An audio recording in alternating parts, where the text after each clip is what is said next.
નમસ્કાર, હું shirt India news ગુજરાતમાં આપનું સ્વાગત છે। અમારું ખાસ કાર્યક્રમ આપણું ગુજરાત એટલે ગુજરાતની વાતો। ગુજરાતની વાત એટલે સુરતની વાત। સુરત શહેરની અંદર કોંગ્રેસમાં ભંગાણ।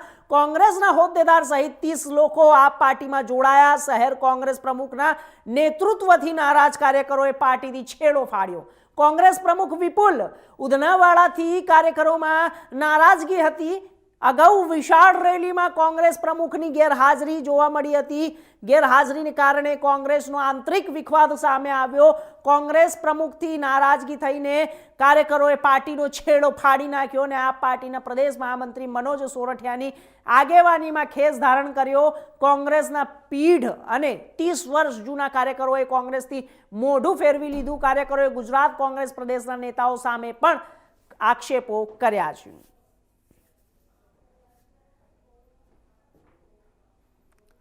बोला मुझे कि आप कहीं ज्वाइंट मत करो, आप कांग्रेस में इतने साल निकाले हैं तो अब ये कर दो, घर बैठो।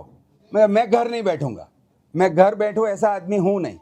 अगर घर बैठना होता तो कोविड के टाइम पर जब लोग भागते थे मैयतों से, हम मैयत उठाते थे, तो मौत से भी खौफ नहीं है हमको। तो लालच क्या होगी हमको, और कौन सी लालच से हम उनके नहीं हुए? उनके हुए थे ना, लेकिन वो हमारे नहीं हुए। हमको तो किसी का होना है। आपने आम आदमी पार्टी ही क्यों चुना? देखो, बचपन से जब से समझदार हुए और जब से कांग्रेस ज्वाइन किया था, कॉलेज में था 91 92 के अंदर, तब से भाजपा के सामने ही लड़ रहे हैं, भाजपा की नीति के सामने लड़ रहे हैं। उनकी कॉम्युनल और हिंदू मुस्लिम किसी को ना किसी को लड़ाते रहने वाली जो नीति है उसके सामने लड़ना है। तो यहाँ पर ये चीज़ हमको मिल रही है कि यहाँ जात पात नात जात वाला कोई चीज़ नहीं है। लोगों के एजुकेशन के लिए, हेल्थ के लिए, उनके प्रश्नों के लिए लड़ना है। तो वो चीज़ हमको पसंद आई। तो हम ये रास्ते पर चलेंगे तो कम से कम हमारा अंतरात्मा तो नहीं डंकेगा। पार्टी से आपकी नाराजगी थी कि यहाँ के कार्यकर्ताओं से आपकी नाराजगी थी जो आपने आम आदमी पार्टी ज्वाइन किया? देखो, पार्टी से मतलब पार्टी के आगेवानों से ही होगी, क्योंकि पार्टी खुद तो हमारे साथ बात करने आती नहीं है कभी भी। हम लोग AICC प्रदेश वाले और यहाँ पर सारे आगेवानों से चर्चा करते रहते थे, और ऐसा नहीं एक बार किया है, करीब 4 5 साल 10 साल से हम लोग बोलते आ रहे हैं कि ये गुटबंदी बंद कीजिए, यहाँ पर कुछ और होना चाहिए, सब साथ मिल के लड़े, एक बार चुनाव जीतेंगे तो आगे चल के कुछ निकल के आएगा। लेकिन कोई समझने तैयार ही नहीं है।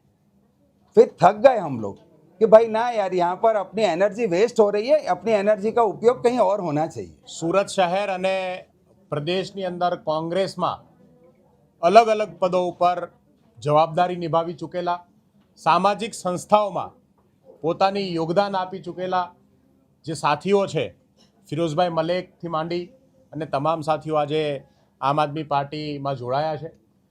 હૃદયથી આ તમામ સાથીઓનું આમ આદમી પાર્ટી પરિવારમાં સ્વાગત કરું છું।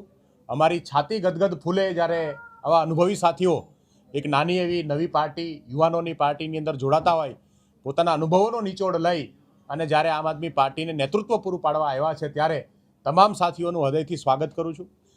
આ તકે હું ફિરોઝભાઈ મલિકને વિનંતી કરીશ કે એ પણ પોતાની વાત જે છે એ આપ સૌ સમક્ષ રાખે, સુરતના લોકોને અને ગુજરાતના લોકોને એક સંદેશ આપે કે આગામી સમયમાં આમ આદમી પાર્ટી પરિવારની અંદર અમે લોકો જે અમારી રણનીતિ છે અને અમે ગુજરાતને જે વિકલ્પ આપવા માટે જે સંઘર્ષ કરીએ છીએ એમાં એમનું પોતાનું પણ યોગદાન રહે।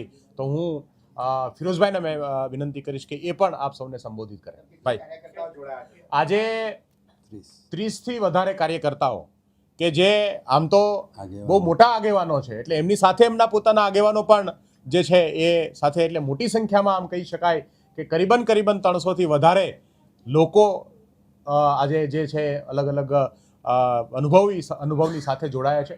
આ તમામ જે સાથીઓ છે